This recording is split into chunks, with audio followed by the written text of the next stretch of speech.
on récapitule. Good morning, everyone.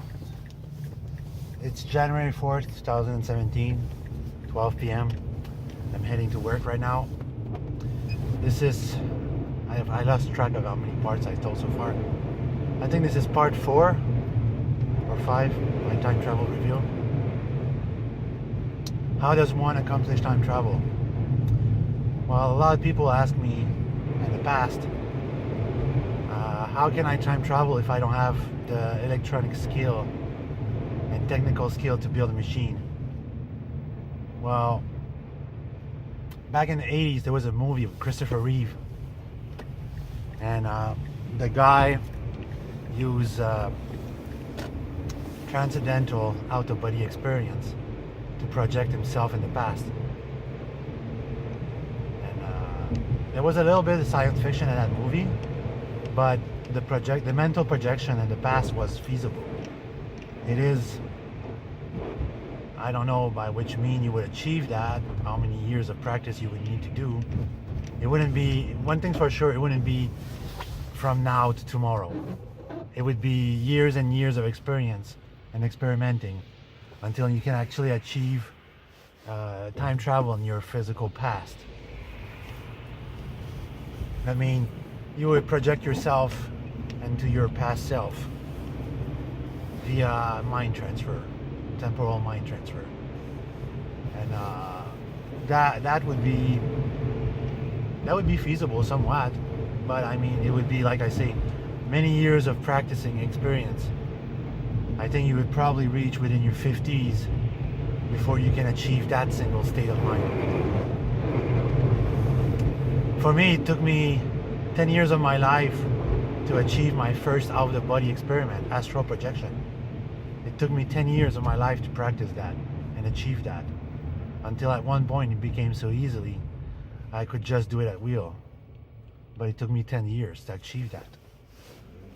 I started practicing under the guidance of a shaman, which was one of my mom's friend, and it's a she, by the way. Yes, there's female shaman, and she guided me through multiple experience and proper teaching how to project myself out of my body, astral projection. So that was how I learned. Because just by yourself and by learning from videos to videos or the internet, it's gonna take a while if you don't have someone to guide you. It's really complicated. It's really hard and complicated. But so is building a machine. I believe that with a cell phone and the proper tweaking, we could definitely make a portable device that would run on 12-volt DC batteries. And hold on. Sorry, I still have a cold.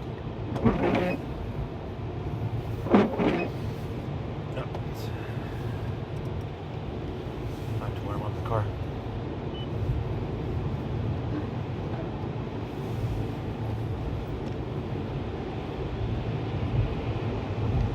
Yeah, by tweaking a cell phone programming and with the proper device, you could probably end up making a time travel device that's portable.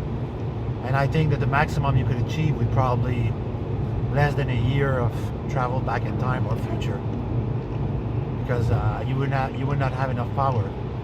I think that this kind of device would be a time slip technology, where you would become a non-existent point in space and time, and you would just slip forward or backward in time, depending on the machine setting.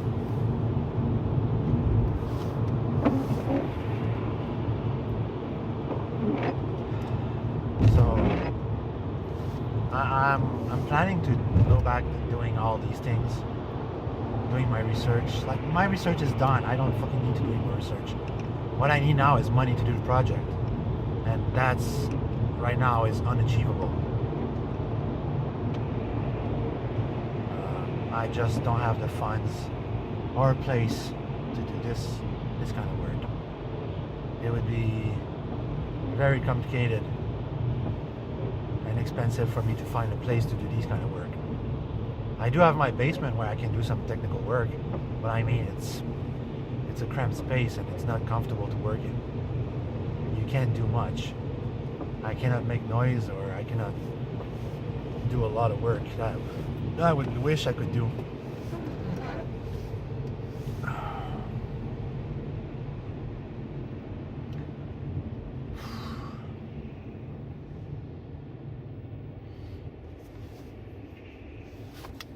So it's a feasible dream, but right now it's not obtainable because of a financial situation and work situation.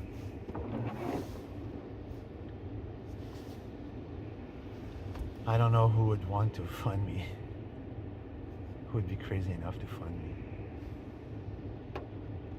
Somebody with a lot of cash that has like a major amount of cash to spend, and they wouldn't care if $1 million would go in donation.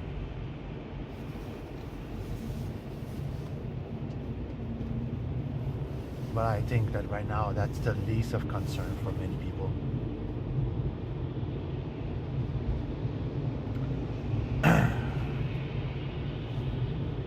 People don't live. People with money don't live in these dreams or these situations. They have like their business to run, their daily life to run. So it's like a technical impossibility to find someone that's willing to go as far as to fund someone on a crazy idea, especially such an expensive project.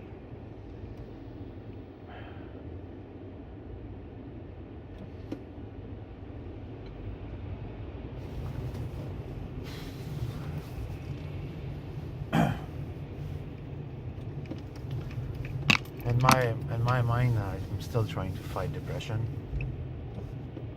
because for me right now, this work situation has its up and down. You know, on the upside, I get to come to work in the afternoon and work till the evening, which I really like. But on the downside is I have no money. It's minimum wages, which suffocate me every week. I have to ask my mom for help, financial helps, to bail me out of some situation, and I pay her back when I have my pay, and then I'm back to zero with no money in my pocket, because it's such a my cost of living before didn't went down. It went down by half, but if I would have known, you know, like always, if I would have known. In 2015, when I lost my job, I would have cut everything. I would have brought back the car. I would have bought something else with no payments. I would have just kept one vehicle. I would have lowered my insurance, lowered my payments, cut my cell phone, cut my Videotron, my cable, I mean. And I would have reduced my cost of living by a lot. She's not there today. So that's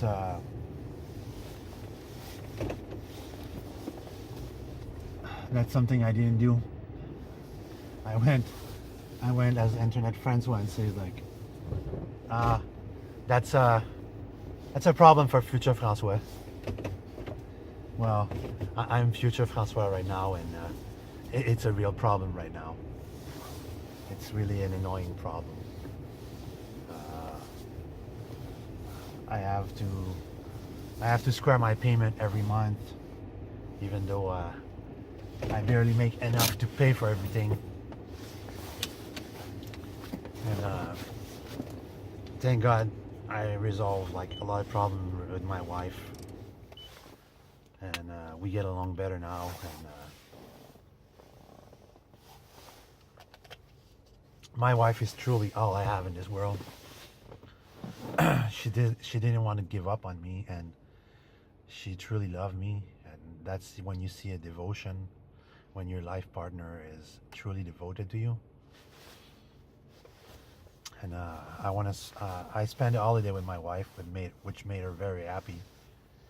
And to me, it was kind of therapeutic to be at home with my wife, not having to think about my family and my image in front of my family. And it's the same deal with my sister. She went to her boyfriend family this year, and she went to the family on Christmas Day, but she was kind of stressed out, which made her sick. So things aren't easy, you know. It's I think it's the same thing for everyone else. It's uh, it's either one situation or another. This society makes you in a way that sometimes there's just no exit. You know, it's stuck you. You put yourself in a situation, and then when you need help, there's no one. No one cares. No one wants to help, no matter how much you ask. It's and when they say in 19 years ago, the internet will revolutionize society. We will be more in contact. The door to information will be there, and the internet just got corrupted as everything else did. There's truly no one out there to help you unless they have something to gain. Uh, of all the many years I've been on the internet, and I've been on the internet before some of you were born. I've been on the internet since 1996 when it first started. I saw 4chan grow. I was on 4chan for many years until I got banned. And I've been part of many fandom. I made thousands and thousands of friends, but they're all in the same situation. And nowadays, a lot of these kids that I was friend with are grown up now, and I still get a chance to talk to them and see how they're growing, and that always cheer me up. That's one thing that keep me going. To see these nice people grow up and become something else, and to see that along life hard struggle, they're still loving, caring people. That's that always cheers me up. And anyway, that's enough for today. I will see you guys and gals tomorrow. Have a good day, everyone.